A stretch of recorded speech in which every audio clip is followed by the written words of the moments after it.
السلام علیکم ورحمۃ اللہ وبرکاتہ۔ الحمد للہ رب العالمین، اشہد ان لا الہ الا اللہ وحدہ لا شریک لہ، واشہد ان سیدنا ومولانا محمدا عبدہ ورسولہ، صلی اللہ تبارک وتعالی علیہ وعلی آلہ واصحابہ وذریاتہ اجمعین۔ اما بعد فاعوذ باللہ من الشیطان الرجیم، بسم اللہ الرحمن الرحیم۔ وَلِلَّذِينَ كَفَرُوا بِرَبِّهِمْ عَذَابُ جَهَنَّمَ وَبِئْسَ الْمَصِيرُ۔ إِذَا أُلْقُوا فِيهَا سَمِعُوا لَهَا شَهِيقًا وَهِيَ تَفُورُ، تكاد تميز من الغيظ كلما ألقي فيها فوج سألهم خزنتها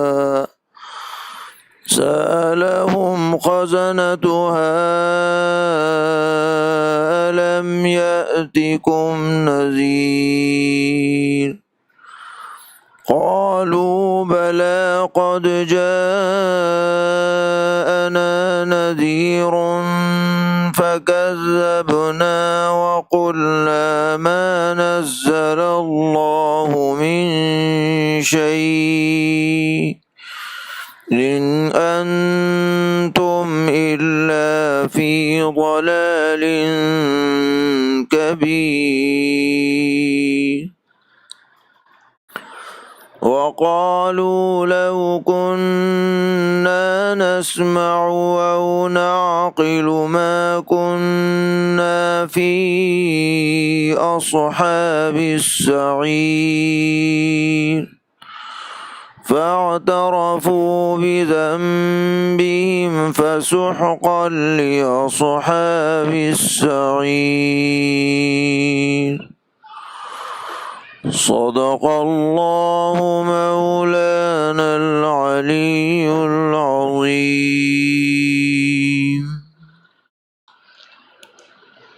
گزشتہ آیت میں یہ بتلایا گیا تھا کہ اللہ تبارک و تعالی نے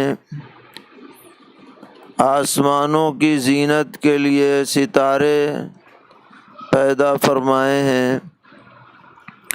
اور ان ستاروں سے ایک خاص کام یہ لیا جاتا ہے کہ کوئی جنات یا شیاطین میں سے کوئی فرد اگر کوئی اللہ کا حکم آسمان کے قریب جا کر چرانا چاہتا ہے تو یہ ستارے اس کا پیچھا کرتے ہیں اور اس کو جلا کر کے ختم کر دیتے ہیں۔ تو اسی مناسبت سے پھر یہ فرمایا گیا تھا کہ یہ جو شیاطین ہیں ان کے لیے ہم نے دہکتی ہوئی آگ تیار کر رکھی ہے۔ تو اب یہ مناسب معلوم ہوا کہ جو ان شیاطین کے نقش قدم پر چلنے والے لوگ ہیں، یعنی اللہ تبارک و تعالی کا انکار کرنے والے، رسولوں کا انکار کرنے والے، کتابوں کا انکار کرنے والے، احکام شریعت کا انکار کرنے والے، ایسے لوگوں کا جو آخرت میں انجام ہوگا اس کو بھی ذکر کر دیا جائے۔ چنانچہ فرمایا جا رہا ہے کہ ایسے تمام منکروں کے لیے جہنم کا عذاب تیار ہے۔ ہوشیار ہو جائیں، خبردار ہو جائیں، اور اگر ان کے اندر عقل اور خرد ہے اور اپنے انجام کو درست کرنے کی چاہت ہے تو اب اس دنیا کی زندگی میں ابھی موقع ہے۔ ایمان لائیں، توبہ استغفار کریں تو بات بن سکتی ہے، لیکن اگر نہیں کریں گے تو سمجھ لیں اچھی طرح سے کہ ان کے لیے جہنم کا عذاب تیار ہے، اور یہ بہت ہی برا اور بدترین ٹھکانہ ہے۔ اور وہ منظر یاد رکھیں کہ جب انہیں جہنم میں لایا جائے گا اور جہنم میں ڈالا جائے گا تو وہاں پر بھیانک آواز ہوگی۔ یہ آواز عذاب کی جو مختلف شکلیں ہیں ان کی بھی ہو سکتی ہے، اس لیے کہ خطرناک آوازوں سے بھی آدمی دہشت زدہ ہو جاتا ہے، اور یہ بھی ایک مستقل مصیبت ہے۔ اور یہ بھی مراد ہو سکتا ہے کہ جہنمی لوگ جو عذاب کی وجہ سے چیخ پکار مچا رہے ہوں گے اور کان پڑی آواز سنائی نہ دے رہی ہوگی، اس کی طرف اشارہ ہے۔ اور یہ بھی ہے کہ یہ آگ جہنم کی ایسی خطرناک ہوگی کہ گویا ابلی پھر رہی ہوگی، جوش اتنا زیادہ ہوگا کہ نکلنے کو تیار ہوگی۔ فرمایا کہ ایسا لگے گا کہ گویا وہ پھٹ پڑے گی، ایسی بھیانک یہ آگ ہوگی۔ سرور عالم حضرت محمد مصطفیٰ صلی اللہ تعالی علیہ وسلم نے فرمایا کہ جہنم کی آگ الامان الحفیظ دنیا کی آگ کے مقابلے میں 69 گنا زیادہ جلانے کی طاقت رکھتی ہے، اور وہ دہک رہی ہے، ہزاروں سال سے دہک رہی ہے، جس کا دنیا میں رہ کر کے آدمی کو کوئی تصور نہیں ہو سکتا ہے۔ اللہ تعالی ہم سب کو اس سے پوری طرح محفوظ رکھیں۔ اب جب یہ لوگ جائیں گے جہنم میں، ٹولی در ٹولی، گروپ در گروپ، ایک گروپ اب آ رہا ہے، پھر دوسرا گروپ آ رہا ہے، تو جو جہنم کے چوکیدار ہیں، فرشتے جو وہاں پر مامور ہیں، وہ ان سے سوال کریں گے، اور یہ سوال کرنا اس لیے ہوگا تاکہ وہ اور زیادہ ذلیل ہو جائیں اور سب لوگوں کے سامنے اس کا اظہار ہو جائے کہ اللہ تبارک و تعالی بلا وجہ خواہ کسی کو عذاب میں مبتلا نہیں فرمائیں گے جب تک کہ اس پر اتمام حجت نہ ہو جائے، دلیل قائم نہ ہو جائے۔ تو یہ جہنم کے فرشتے ان سے پوچھیں گے کہ کیا بات ہے، تمہارے پاس کوئی اللہ کی طرف سے ڈرانے والے پیغمبر نہیں تشریف لائے تھے جو تم گمراہی میں پڑے رہے اور تمہارا یہ برا انجام ہوا کہ تم اس عذاب کے مستحق قرار پائے؟ کیا بات ہے، تم نے ان کی بات سنی نہیں یا وہ آئے ہی نہیں؟ بتاؤ۔ تو یہ جہنمی ان فرشتوں سے کہیں گے کہ ہاں آئے تو تھے، ہمارے پاس رسول آئے تھے، پیغمبر آئے تھے، ڈرانے والے آئے تھے، اس عذاب سے متنبع کرنے والے آئے تھے، لیکن ہماری بدقسمتی، کم عقلی، کم فہمی کہ ہم نے بجائے ان کی بات ماننے کے ان کو ہم نے جھٹلا دیا، اور ہم جو وہ وحی لے کر کے آتے تھے ہم صاف انکار کر دیتے تھے کہ نہیں، یہ اللہ کی طرف سے نہیں ہے، اور ہم الٹا ان سے کہتے تھے کہ تم ہی غلطی کے اوپر ہو، اور یوں کہیں گے کہ دراصل ہم ہی غلطی پر تھے۔ اگر ہم سمجھداری سے کام لیتے، عقل سے کام لیتے، دانش مندی سے کام لیتے، عاقبت اندیشی سے کام لیتے، تو آج یہ سیاہ دن ہمیں دیکھنا نہ پڑتا اور یہ جہنم کی آگ والوں میں ہمارا شمار نہ ہوتا۔ تو اب جھک مار کر کے اپنے گناہوں کا اقرار کریں گے، ندامت اور شرمندگی کا اظہار کریں گے، لیکن اس وقت کی شرمندگی کسی کے کام نہیں آئے گی۔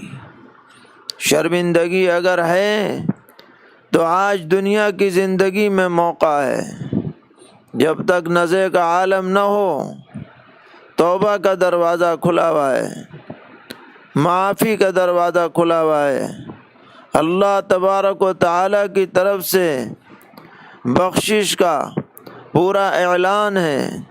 بڑے سے بڑا گنہگار، بے ایمان، بدعمل کیوں نہ ہو، وہ توبہ کرے، سچی توبہ کرے، اللہ کی طرف رجوع کرے، تو وہ دنیا میں بھی سرخرو ہو سکتا ہے، آخرت میں بھی ذلت اور رسوائی سے بچ سکتا ہے۔ تو یہ منظر جو کھینچا گیا، یہ سب انسانوں کے لیے بہت بڑی تنبیہ ہے کہ اگر تمہیں ذرہ برابر بھی اپنی آخرت کی ذلت و رسوائی سے بچنے کا تمہارے اندر جذبہ ہے تو آج موقع ہے، اس موقع سے فائدہ اٹھا لو، ورنہ وہی انجام ہوگا جو ان آیتوں میں بیان کیا جا رہا ہے۔ اس سے یہ بھی صاف معلوم ہو گیا کہ اللہ تبارک و تعالی نے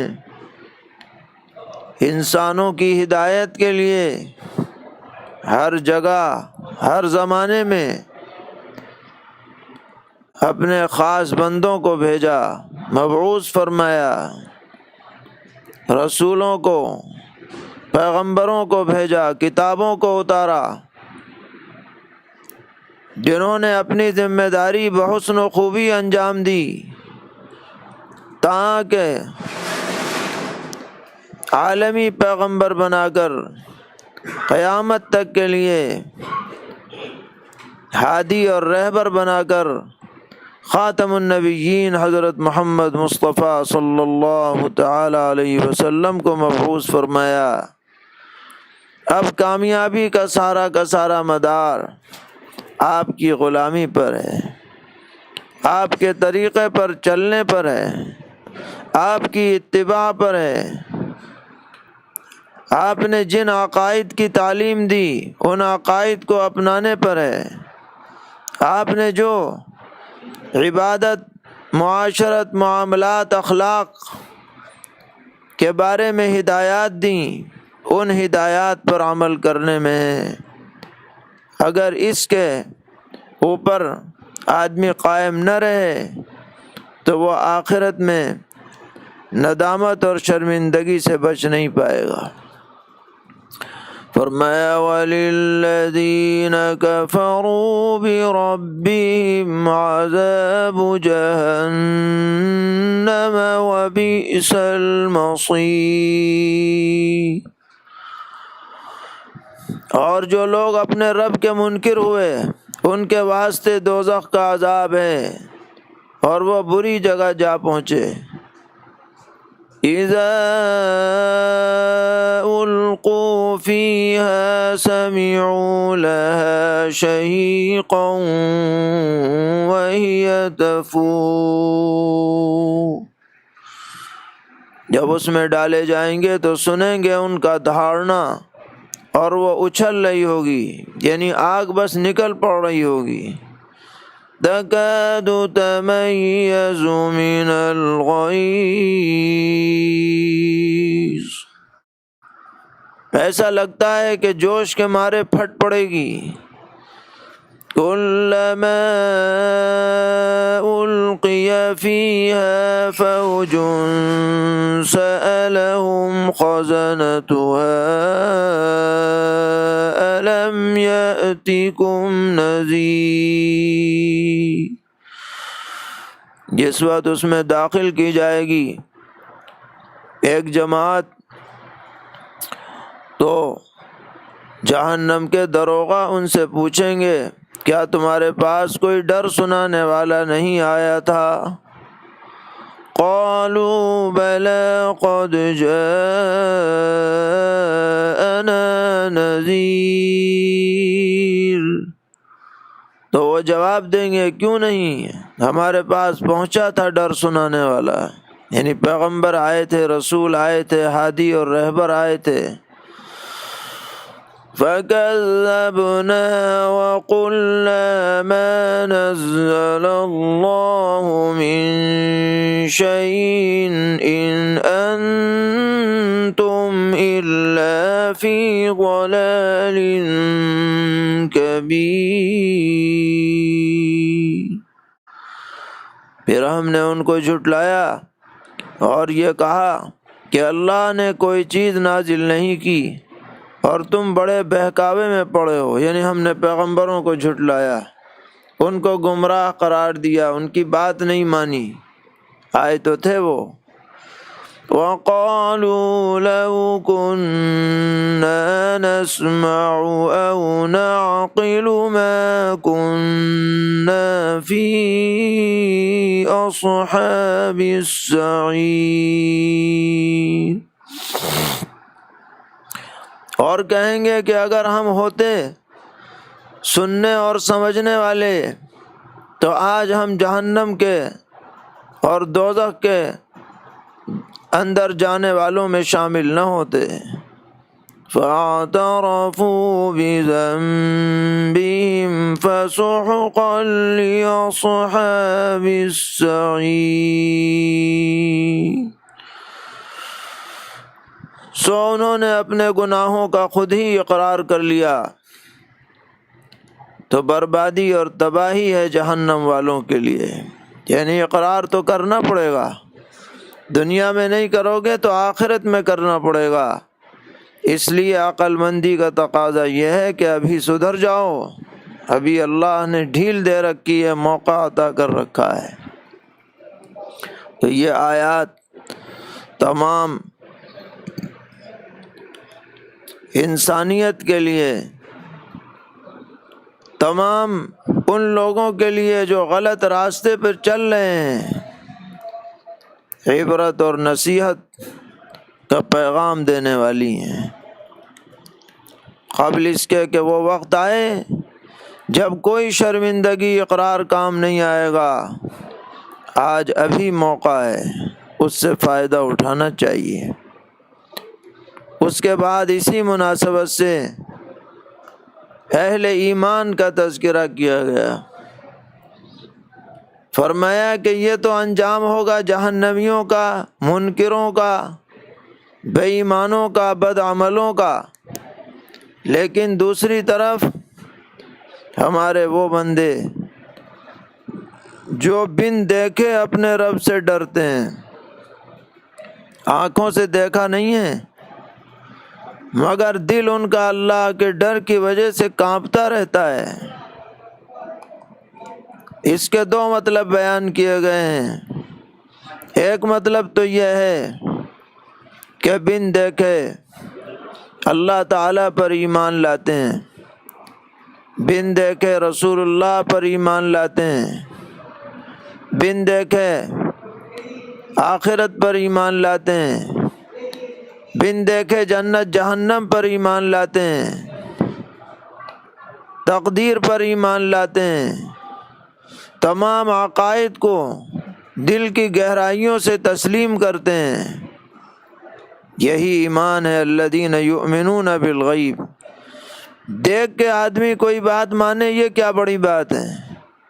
بڑی بات تو یہ ہے کہ رسول کے کہنے سے، کتاب کے بتانے سے، کتاب اللہ کی تعلیم کی بنیاد پر بغیر دیکھے آدمی عقیدہ رکھے، یہ ایمان ہے۔ تو ایک مطلب تو یہ ہے۔ دوسرا مطلب بہت سے مفسرین نے اس سے یہ لیا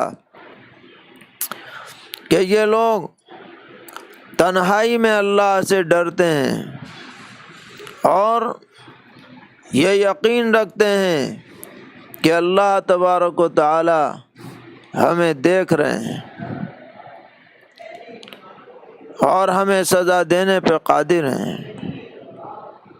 اس لیے کوئی گناہ نہیں کرتے، اللہ کی ناراضگی میں نہیں پڑتے۔ تو ایسا شخص جو تنہائی میں اللہ سے ڈرے اور اللہ کی نافرمانی سے ہر وقت اپنے کو بچانے کی فکر کرے اور کوشش کرے، وہ اللہ کی نظر میں بہت ہی پسندیدہ ہو جاتا ہے۔ سرور عالم حضرت محمد مصطفیٰ صلی اللہ تعالی علیہ وسلم نے ایک حدیث میں ارشاد فرمایا کہ 7 آدمیوں کو اللہ تعالی میدان حشر میں اپنے عرش کے سائے میں جگہ عطا فرمائیں گے، خصوصی انعام ان کے اوپر ہوگا۔ ان 7 آدمیوں میں ایک آدمی وہ بھی ہے جو جوان ہے، اللہ نے اسے طاقت و قوت سے نوازا ہے اور اس کو کوئی خوبصورت اور منصب والی عورت برائی کی دعوت دیتی ہے، بظاہر رسوائی کا کوئی اندیشہ نہیں ہے دنیاوی اعتبار سے، اور خود عورت کی طرف سے برائی کی دعوت ہے، اور اس آدمی کے اندر بھی چاہت اندرونی طور پر پائی جاتی ہے، لیکن وہ اس دعوت کو، برائی کی دعوت کو ٹھکرا دیتا ہے، اور اس کی زبان پر یہ جملہ آتا ہے، انی اخاف اللہ، مجھے اللہ سے ڈر لگتا ہے۔ اللہ کو دیکھے بغیر اللہ سے ڈر رہا ہے اور گناہ سے بچ رہا ہے۔ پیغمبر علیہ السلام فرماتے ہیں کہ اس شخص کو اللہ تعالیٰ اپنے خاص مقرب بندوں میں شامل فرمائیں گے، عزت کے ساتھ اس کو اپنے سائے میں رکھیں گے۔ تو بالغیب کا ایک مطلب یہ بھی ہو سکتا ہے، اور دونوں بھی مراد ہو سکتے ہیں، اس میں کوئی تعارض نہیں ہے۔ ایمان بالغیب یہ ایمان کا لازمی جز ہے۔ کتنی ایسی چیزیں ہیں جو ہم بن دیکھے مانتے ہیں، جن کے بغیر ایمان معتبر نہیں ہو سکتا ہے۔ اس لیے اس آیت میں ایسے لوگوں کے لیے بہت بڑی بشارت اور ان کے لیے بہت بہترین خوشخبری ہے۔ فرمایا ان الذین یخشون ربهم بالغیب لهم مغفرۃ واجر کبیر، جو لوگ ڈرتے ہیں اپنے رب سے بن دیکھے، ان کے لیے معافی ہے اور بڑا بدلہ ہے۔ فکر نہ کریں، ان کے سب گناہ اللہ تعالیٰ معاف فرما دیں گے، بہت زبردست بدلہ ان کے اعمال کا عطا فرمائیں گے۔ فرمایا وَأَسِرُّوا قَوْلَكُمْ أَوِ اجْهَرُوا بِهِ إِنَّهُ عَلِيمٌ بِذَاتِ الصُّدُورِ، اور تم اپنی بات کو چھپا کر رکھو یا کھول کر کو کہو، اللہ تبارک و تعالیٰ تو تمہارے دلوں کے بھید کو بھی جاننے والے ہیں۔ یعنی جب غیب کا تذکرہ آیا تو پھر یہ بات اور کھول دی گئی کہ اللہ تعالیٰ تو تمہاری اندر کی بھی ہر بات جانتے ہیں، زبان کی تو بات چھوڑو، دل کی بات بھی اللہ کے علم سے باہر نہیں ہے۔ أَلَا يَعْلَمُ مَنْ خَلَقَ وَهُوَ اللَّطِيفُ الْخَبِيرُ۔ اور فرمایا اس میں تعجب کی کیا بات ہے، بھلا جس نے بنایا وہ نہ جانے یہ ہو سکتا ہے؟ ایسا کیسے ممکن ہے؟ جس نے اپنی مخلوق کو پیدا کیا وہی اپنی مخلوق کے بارے میں باخبر نہ ہو تو کون باخبر ہوگا؟ اور وہ بھیدوں کو جاننے والا اور پوری طرح باخبر ہے۔ یہ اسلام کی ایک بنیادی اور اہم تعلیم ہے کہ آدمی اپنے دل میں اس بات کو جمائے اور بٹھائے، ذہن نشین کرے کہ وہ لوگوں کے سامنے ہے پھر بھی اللہ کے سامنے ہے، اکیلے کمرے میں ہے پھر بھی اللہ تعالیٰ کی نظروں سے اوجھل نہیں ہے، سفر میں ہو، حضر میں ہو، گھر میں ہو، گھر سے باہر ہو، اجالے میں ہو کہ اندھیری میں ہو، ہر ایک سے آدمی چھپ سکتا ہے، بچا سکتا ہے، بچ سکتا ہے، اپنی باتوں کو راز میں رکھ سکتا ہے، اپنے بھیدوں کو چھپا سکتا ہے، لیکن اللہ تبارک و تعالی سے کوئی چیز کسی بھی سطح پر کبھی بھی اور کہیں بھی مخفی نہیں ہے۔ یہ ایسا گر ہے اور یہ ایسا اہم ترین نظریہ ہے کہ جس کے دل میں یہ جاگزیں ہو جائے وہ اللہ کی ناراضگی کے قریب بھی نہیں جائے گا۔ یہی خشیت ہے، یہی معرفت ہے۔ سرور عالم حضرت محمد مصطفیٰ صلی اللہ تعالی علیہ وسلم نے دعا فرمائی، اس دعا کے اندر ایک جز یہ ہے، اللہم اقسم لی من خشیتک ما تحول به بیننا وبین معاصیک۔ اے اللہ ہمارے دل میں اپنی ایسی خشیت پیدا فرمائیے جو ہمارے اور آپ کی کے گناہ اور معصیت کے درمیان میں حائل ہو جائے۔ یہی وہ خشیت ہے جس کا یہاں پر تذکرہ ہے کہ جو ایسے بندے ہیں جن کے دل میں ہمارا ڈر ہے، بن دیکھے وہ ہم سے ڈرتے ہیں، ہر حالت میں ہم سے ڈرتے ہیں، اور ڈرتے ہیں تو اس کے تقاضے پہ عمل کرتے ہوئے ہماری خوشنودی حاصل کرنے کی فکر کرتے ہیں، ناراضگی سے بچتے ہیں، تو ہماری طرف سے انہیں خوشخبری ہے، بشارت ہے، ان کے چھوٹے موٹے گناہ اللہ تعالیٰ ویسے ہی معاف فرما دیں گے اور ان کے اس عمل کا بھرپور بدلہ آخرت میں ملے گا۔ اللہ تعالیٰ ہم سب کو توفیق عطا فرمائے، اپنی سچی خشیت اور معرفت عطا فرمائے، ہر طرح کی غلطیوں سے، خیانت سے ہم سب کی حفاظت فرمائے، ہمارے اعمال کی بھی حفاظت فرمائے، قلوب کی بھی حفاظت فرمائے۔ وآخر دعوانا ان الحمد للہ رب العالمین۔